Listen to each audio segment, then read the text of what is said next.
Kota Bandung tidak berdiri bersamaan dengan pembentukan Kabupaten Bandung. Kota itu dibangun dengan tenggang waktu sangat jauh setelah Kabupaten Bandung berdiri.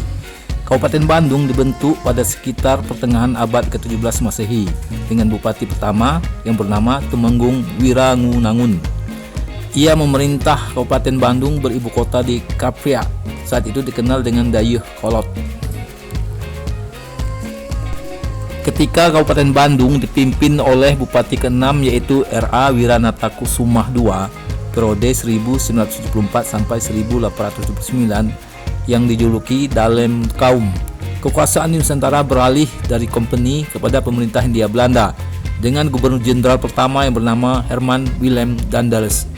Untuk kelancaran menjalankan tugasnya di Pulau Jawa, Daendels membangun jalan raya Postweg dari Anyer di ujung Jawa Barat ke Narukan di ujung Jawa Timur, kurang lebih 1000 km. Pembangunan jalan raya ini dilakukan oleh rakyat berbuni di bawah pimpinan bupati masing-masing. Lajur Susus ke Medan. Di daerah Bandung khususnya dan daerah Priangan umumnya, jalan raya pos mulai dibangun pertengahan tahun 1808 dengan memperbaiki dan memperbesar jalan yang setelah ada. Di kota Bandung sekarang, jalan raya itu bernama Jalan Jenderal Sudirman, Jalan Asia Afrika, Jalan Ayani, berlanjut ke Sumedang dan sekitarnya. Untuk kelancaran pembangunan jalan raya dan agar pejabat pemerintah kolonial mudah mendatangi kantor bupati, Daendels melalui surat tanggal 25 Mei 1810 meminta Bupati Bandung dan Bupati Parakan Muncang untuk memindahkan ibu kota kabupaten masing-masing ke daerah Cikapundung dan Andawada. Saat ini dikenal Tanjung Sari, mendekati Jalan Raya Pos.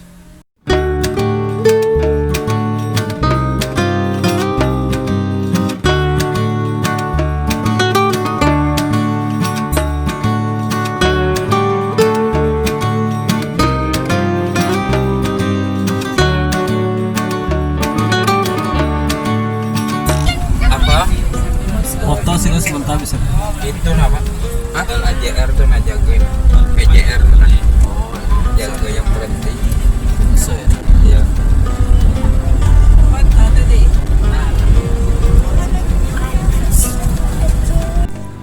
Rupanya Daendels tidak mengetahui bahwa jauh sebelum surat itu keluar, Bupati Bandung sudah merencanakan untuk memindahkan ibu kota Kabupaten Bandung. Bahkan telah menemukan tempat yang cukup baik dan strategis bagi pusat pemerintahan. Tempat yang dipilih adalah lahan kosong berupa hutan terletak di tepi barat Sungai Cikapundung, tepi selatan Jalan Raya Pos yang sedang dibangun yang menjadi pusat kota Bandung sekarang. Alasan memindahkan ibu kota itu antara lain, Krapia tidak strategis sebagai pusat pemerintahan karena terletak di sisi selatan daerah Bandung dan sering dilanda banjir bila musim hujan. Sekitar tahun 1808 awal tahun 1809, Bupati beserta sejumlah rakyatnya pindah dari Krapia mendekati lahan bakal ibu kota baru. Mula-mula Bupati tinggal di Cikalintu, saat ini dikenal dengan Cipaganti. Kemudian pindah ke Baluber Hilir, selanjutnya pindah lagi ke Kampung Bogor. Saat ini dikenal Kebun Kawung pada lahan gedung Pakuan sekarang. Tidak diketahui secara pasti berapa lama kota Bandung dibangun. Akan tetapi kota itu dibangun bukan atas prakarsa Daendels, melainkan atas prakarsa Bupati Bandung. Bahkan pembangunan kota itu dipimpin langsung oleh Bupati. Dengan kata lain, Bupati R.A. Wiranatakusumah II adalah pendiri kota ini.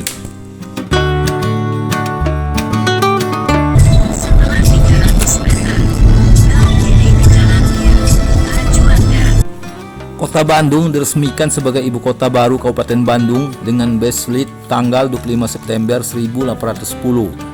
Hal ini berarti selama belum ditemukan sumber lain yang menunjukkan fakta lebih akurat, maka tanggal 25 September 1810 dapat dipertanggungjawabkan validitasnya sebagai hari jadi Kota Bandung.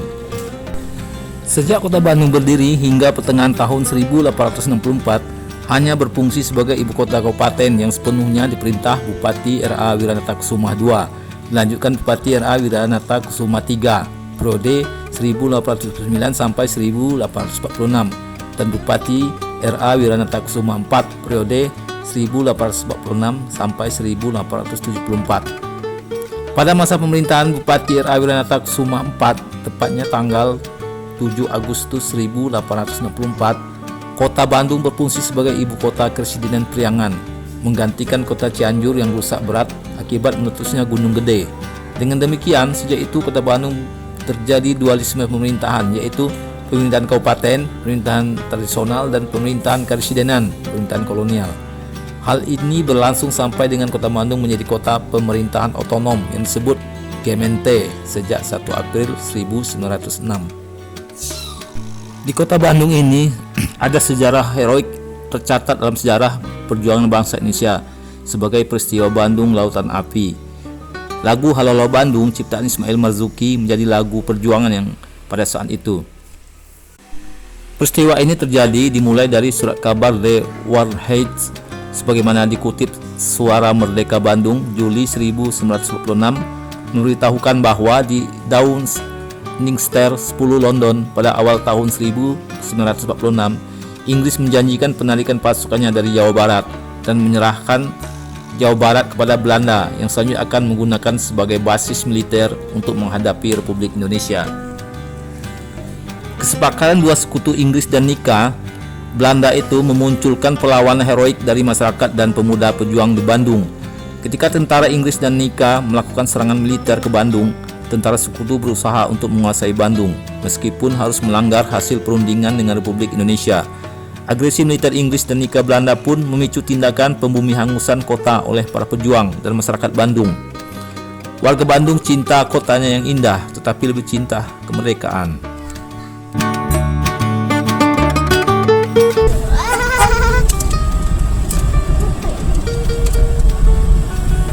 Pagar. Ganti pagar. Oh iya. Android. El Hotel. Wow. Setelah 200 meter, gunakan lajur kanan. Hotelnya gede tapi balkonnya Jalan kecil. Lembut.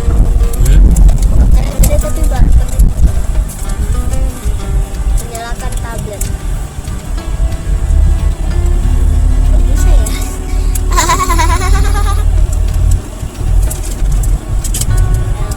Tentara sekutu dan Nika Belanda yang menguasai wilayah Bandung Utara, wilayah utara di jalan kereta api yang membelah kota Bandung dari timur ke barat, memberikan ultimatum 23 Maret 1946 supaya Tentara Republik Indonesia atau TRI mundur sejauh 11 km dari pusat kota.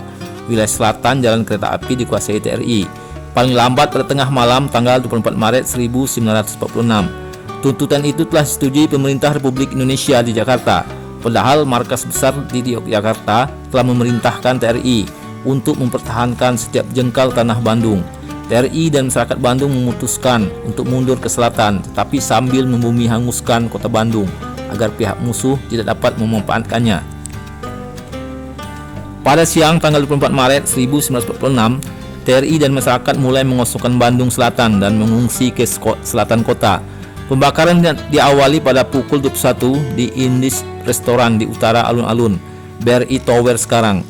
Para pejuang dan masyarakat membakari bangunan penting di sekitar jalan kereta api dari ujung Berung hingga Cimahi. Bersamaan dengan itu, TRI melakukan serangan ke wilayah utara sebagai upacara pengunduran diri dari Bandung yang diiringi kobaran api sepanjang 12 km dari timur ke barat Bandung, membara bak lautan api dan langit memecah mengorbankan semangat juang. Tekad untuk merebut kembali Bandung muncul di dalam hati setiap pejuang. Sejarah heroik itu tercatat dalam sejarah bangsa Indonesia sebagai peristiwa Bandung Lautan Api. Lagu Halo Bandung ciptaan Ismail Marzuki menjadi lagu perjuangan pada saat itu. Akhirnya Nika Belanda berhasil menguasai Jawa Barat sepenuhnya melalui perjanjian Rempil 17 Januari 1948 yang menekan pemerintah Republik Indonesia untuk mengosongkan Jawa Barat dari seluruh pasukan tentara Indonesia.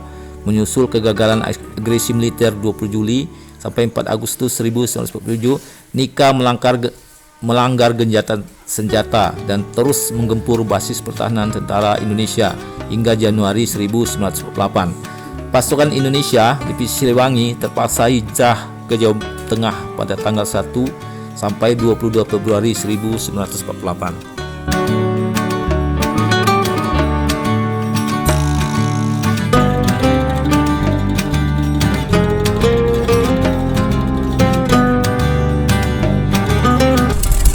Ini museum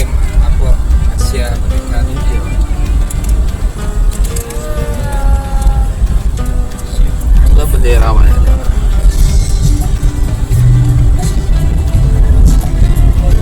Belok kanan ke Jalan Dongbaria. Saya ikan bola pingpong. Namun tujuan Anda nanti berada di sebelah kiri.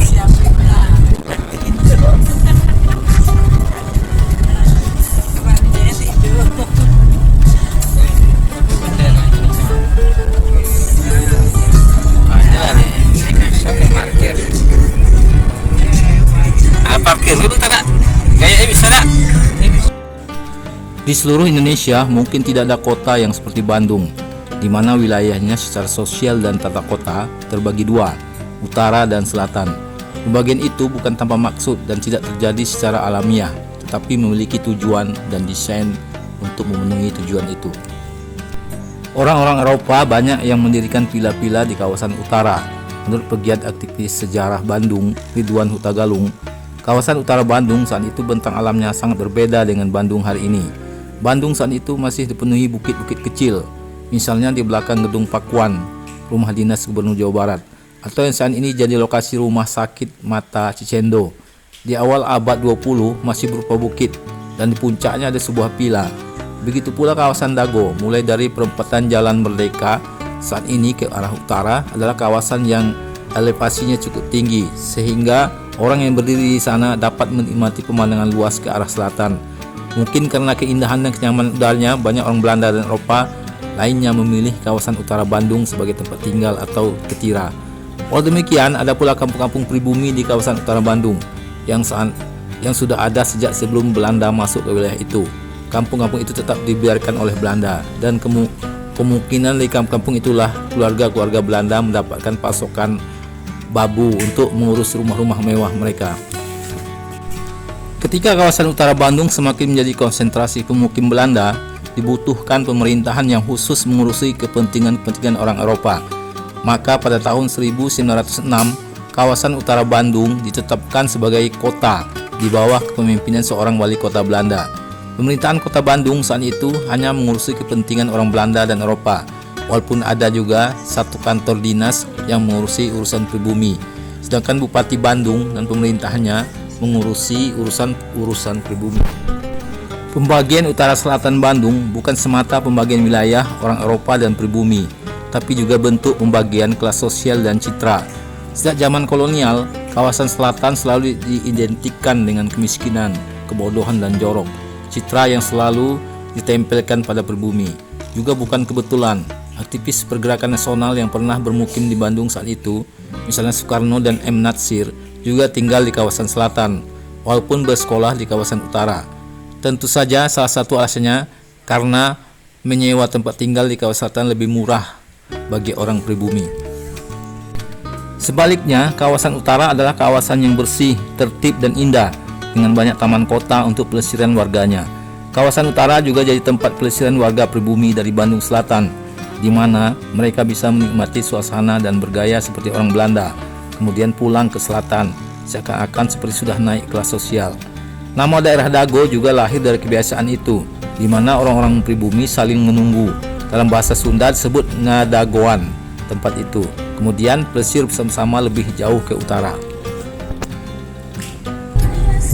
Ini Martois. Ayam geprek pangeran. Ayam geprek. Sambal pecel lele. Jalan Braga. Oh, lukisan lagi. Oh iya. Wow. Keren, ada monyet.